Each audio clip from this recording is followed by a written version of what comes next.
नमस्कार दोस्तों, जय माता दी। आज मैं आपको जेठ पूर्णिमा स्नान में सुनी जाने वाली 5 कहानियाँ सुनाने जा रही हूँ, जिसे सुनने से पूर्णिमा स्नान का पूरा फल आपको प्राप्त होगा।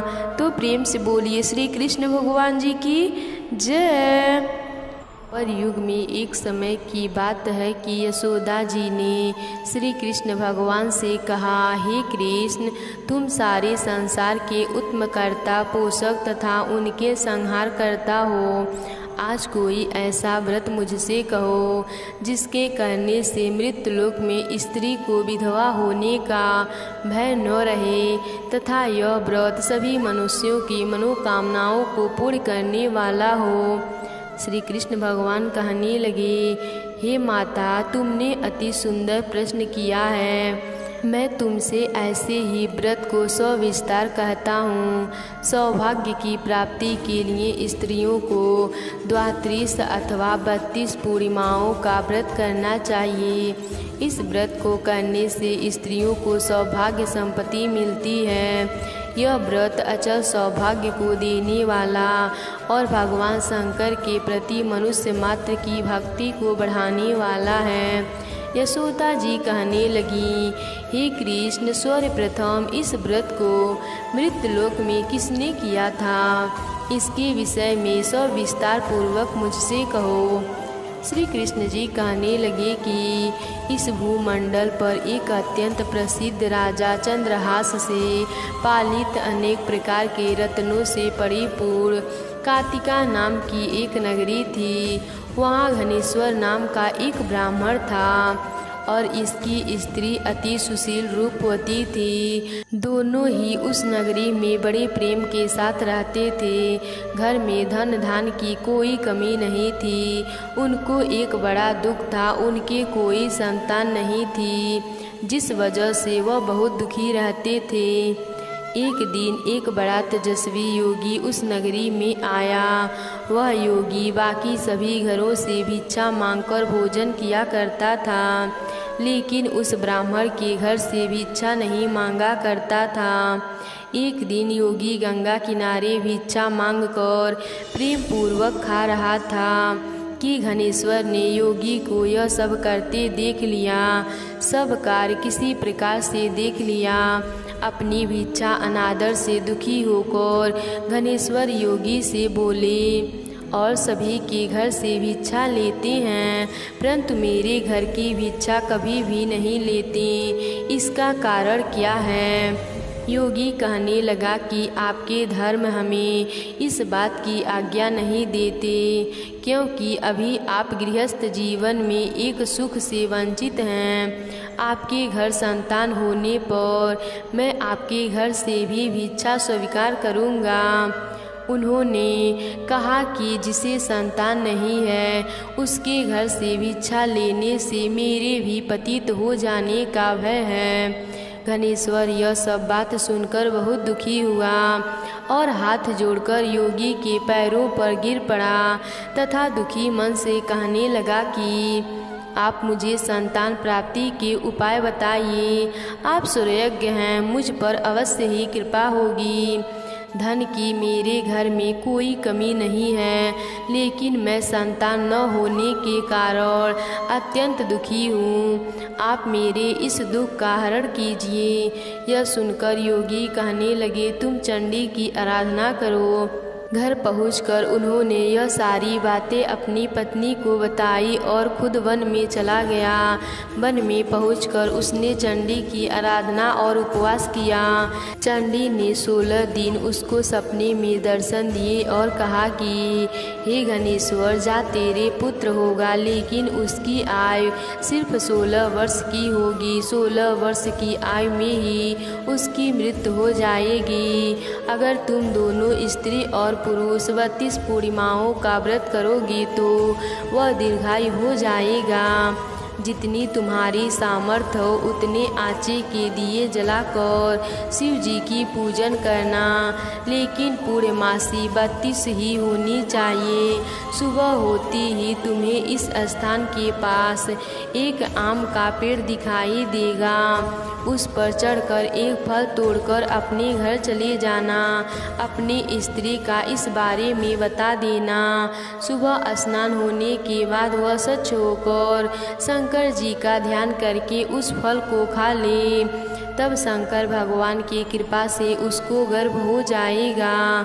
जब ब्राह्मण सुबह उठा तो उसे उस स्थान पर आम का एक पेड़ दिखाई दिया और वह उससे फल तोड़ने के लिए चढ़ा, लेकिन पेड़ पर चढ़ नहीं पा रहा था। यह देखकर उसे बड़ी चिंता हुई। उसने भगवान गणेश जी की उपासना की और कहा, हे दयानिधि, अपने भक्तों के विघ्नों का नाश करके उनके मंगल कार्य को करने वाले, दुष्ट का नाश करने वाले, रिद्धि सिद्धि देने वाले, आप मुझे इतना बल दें कि मैं अपनी मनोकामना पूरी कर सकूं। इसके बाद वह पेड़ से फल तोड़कर अपनी पत्नी के पास पहुंचा। उसकी पत्नी ने अपने पति के कहे अनुसार इस फल को खा लिया और वह गर्भवती हो गई। देवी की कृपा से उसे बहुत सुंदर पुत्र पैदा हुआ।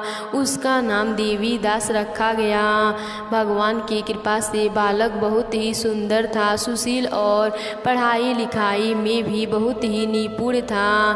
दुर्गा जी के कथा के अनुसार उसकी माता ने 32 पूर्णमासियों का व्रत रखा। जैसे ही 16वां वर्ष लगा, दोनों पति पत्नी बहुत दुखी हुए, कहीं उनके पुत्र की मृत्यु न हो जाए।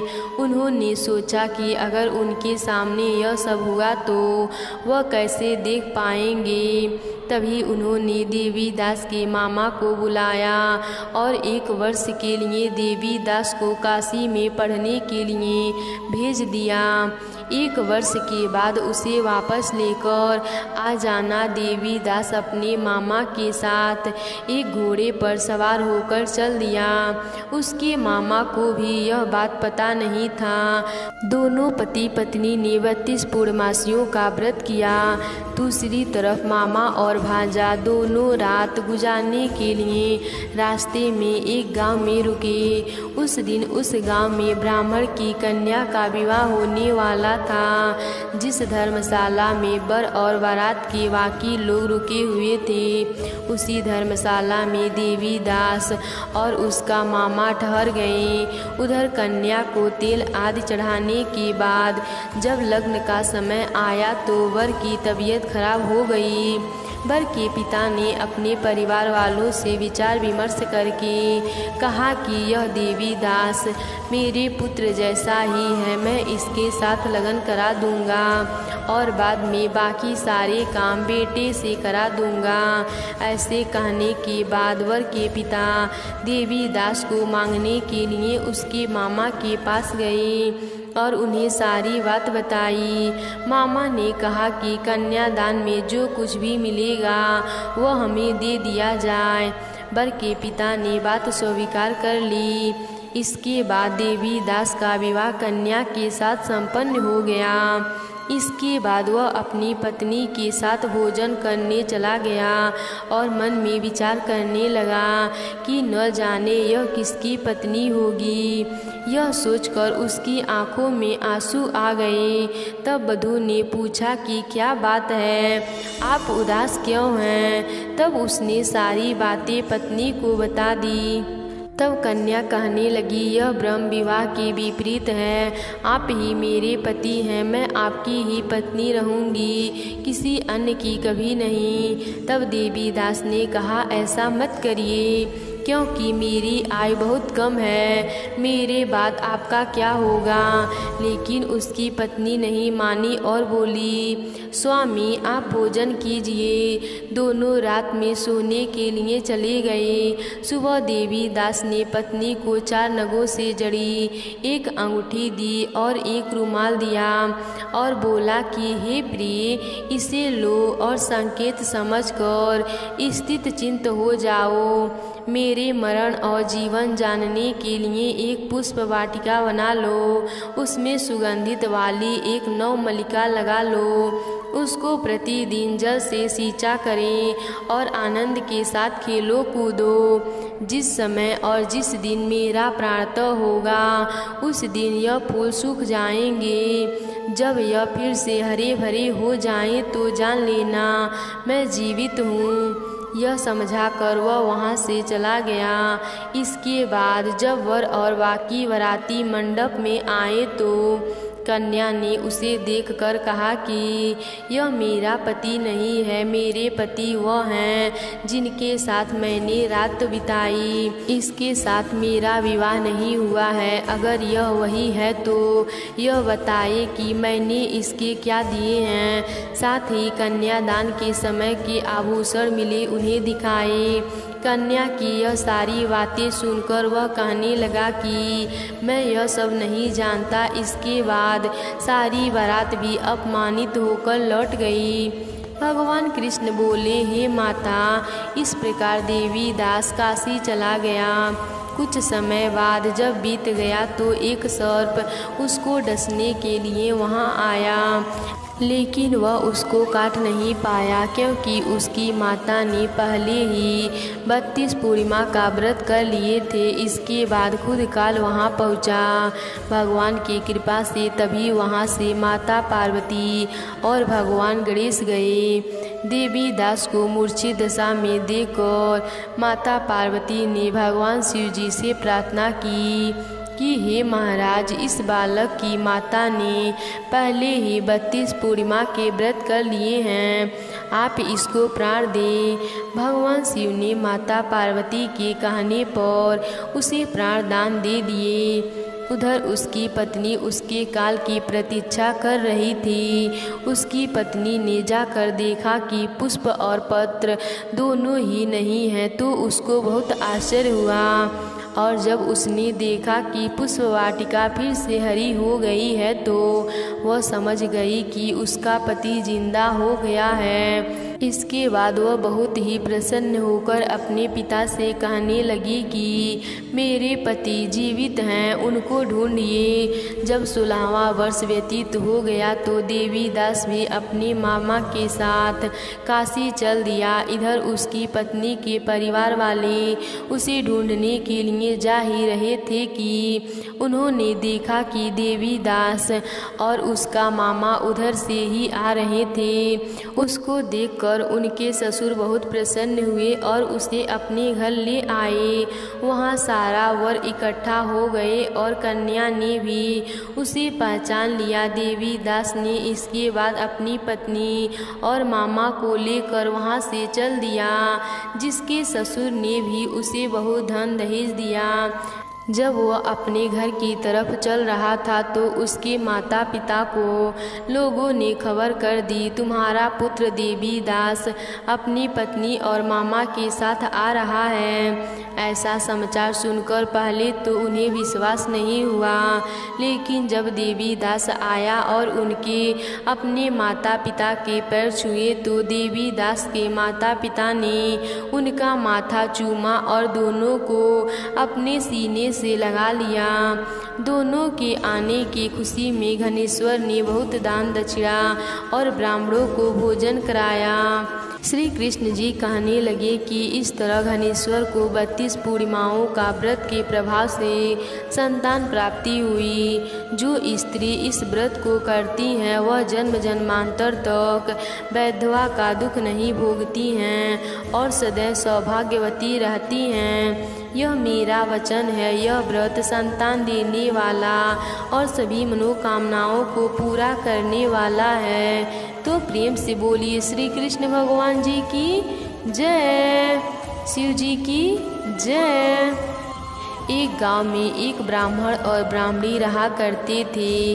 वह दोनों जेठ माह में प्रतिदिन जा कर के नदी में स्नान करते और वहीं एक पीपल के पेड़ के नीचे चादर ओढ़कर सो जाते थे, जिससे जो भी पशु पानी पीते आते तो उनको देखकर डर जाते और बिना पानी पिए चले जाते। उस नगर में एक ही बावड़ी थी, वहीं पर जल उपलब्ध था। आसपास के पशु पक्षी बहुत परेशान थे, उनकी वजह से उन्हें पानी भी नहीं मिल पाता था। कई ऐसे जानवर भी थे जो पानी के मारे मर गए थे। उनके प्राण चले गए थे। उन जानवरों के मरने से उन ब्राह्मण ब्राह्मणी को श्राप लग गया। उस श्राप से ब्राह्मण ब्राह्मणी चिड़िया और चीड़ा बन गए और वह बहुत पश्चाताप करने लगे। चीड़ा चीड़ी पेड़ पर बैठते तो पेड़ पर आग लग जाती, आग से उनके पंख जल जाते। अपने दुखी से दुखी होकर दोनों आपस में बातें करने लगे, हम कितने दान पुण्य किए पर हमें कोई फल नहीं मिला। सब दान धर्म पुण्य धरा का धरा रह गया। क्या कारण था जिस वजह से हमें भगवान ने चीड़ा चीड़ी बना दिया? कौन सा पाप था ऐसा जीवन हमें मिल रहा है? ब्राह्मण ब्राह्मणी का एक बेटा था जो उनकी राह घर पर देख रहा था। वह घर पर सोच रहा था कि 2 दिन हो गए हमारे माता और पिता घर नहीं आए, वह कहाँ होंगे, किस हालत में होंगे। बावड़ी पर देखने गया, वह दोनों वहाँ पर भी नहीं मिले। एक चीड़ा चीड़ी मिले, उनकी आवाज़ उसकी माता पिता की तरह थी। उसके माता पिता ने बताया कि हमें अचानक चीड़ा चीड़ी का रूप मिल गया और हमारे पंख भी जल गए। उसका बेटा भगवान से प्रार्थना करने लगा, भगवान से पूछने लगा, हे भगवान, आपने यह मेरे माता पिता को कैसा रूप क्यों दे दिया? क्या कारण था? आप कृपा करके मुझे बतलाइए। तभी विघ्न को हरने वाले भगवान गणपति वहाँ प्रकट हुए और बोले, हे पुत्र, तुम्हारे माता पिता को जीव हत्या का दोष लगा है, उन्हें बहुत ही पीड़ाएं मिलेंगी और अंत में उन दोनों को नरक लोक का दुख भी भोगना पड़ेगा। इतना सुनकर ब्राह्मण पुत्र गणेश भगवान जी के चरणों में गिर गया और अपने माता पिता के मुक्ति का उपाय पूछने लगा।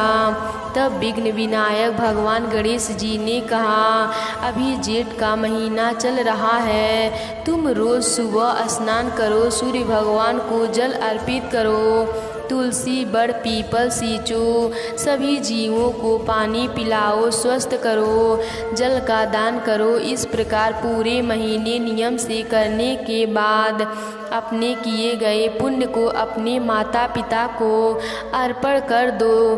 तुम्हारे माता पिता पहले के शरीर में आ जाएंगे, उनके द्वारा अनजाने द्वारा पाप समाप्त हो जाएगा। इतना कहकर गणेश भगवान जी अंतर ध्यान हो गए। गणेश भगवान के बताए अनुसार ब्राह्मण नित्य नियम करने लगा, साथ ही वह गणेश भगवान जी की पूजा पाठ करने लगा। इस प्रकार करते हुए जेठ मास समाप्त हुआ। अपने द्वारा किए गए पुण्य को वह अपने माता पिता को अर्पित कर दिया, जिससे उनके माता पिता पहले के शारीरिक में आ गए। सभी लोग भगवान गणेश का जय जयकार करने लगे। गणेश भगवान जी ब्राह्मण के पुत्र द्वारा किए गए पूजा से फिर प्रकट हुए और बोले, ब्राह्मण पुत्र, तुमने मेरा पूरा जेठ माह में पूजा किया है, मैं तुम्हारे द्वारा किए गए पूजा से प्रसन्न हूँ, तुम मुझसे कोई भी वरदान मांग सकते हो। ब्राह्मण पुत्र ने कहा, प्रभु, आपकी वजह से मेरे माता पिता मेरे साथ हैं और मुझे कुछ नहीं चाहिए।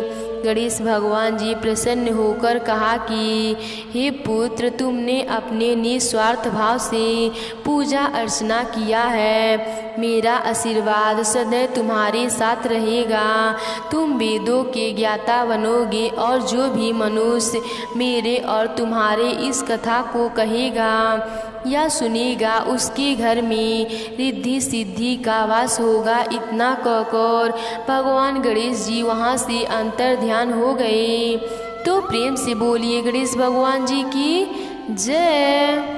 एक समय की बात है, एक गांव में एक परिवार रहता था। उस परिवार में माँ, बेटा और बहू रहते थे। बहू बहुत ही सीधी सादी और शांत स्वभाव की थी, पर सास बड़ा ही झगड़ालू और घमंडी थी। वह अपने बहू के साथ बहुत अत्याचार करती थी, उससे घर का सारा काम करवाती और उसे खाने के लिए एक सूखी रोटी दे देती थी। उसके पति को यह सब पता नहीं था। वह सुबह होते ही खेत में चला जाता और बहू सुबह होते ही काम में लग जाती। एक दिन एक पड़ोसन बहू से मिली। बातों ही बातों में तुलसी माता की महिमा बहू को बताया। सारी बात सुनकर बहू ने अपने मन में भी तुलसी माता का नित्य नियम करने का निर्णय ले लिया। बहू शाम को तुलसी जी की महिमा की बात अपनी सास को बताई। तब वह बोली, कोई ज़रूरत नहीं है कोई नियम लेने के, घर का काम करो। बहू चुप रह गई। अब बहू सुबह जल्दी उठकर नदी पर स्नान करने गई। वहीं एक घड़े में पानी भरा और तुलसी माता के पौधों को सींचा। वहीं बैठकर तुलसी माता की कहानी सुनी।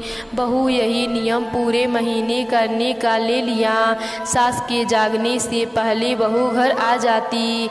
यही सिलसिला रोज का था। इसी तरह 15 दिन बीत गया। एक दिन सास जल्दी उठ गई। उसने देखा बहू घर में नहीं है। वह समझ गई कि वह जरूर तुलसी सींचने गई है। बहू के वापस आने पर उसने बहू से कुछ नहीं कहा। सास सोच रही थी कि बहू का नियम कैसे छुड़ाया जाए। अगले दिन सास ने उसका मटका बदल दिया। पक्के मटके की जगह कच्चे मिट्टी का मटका रख दिया।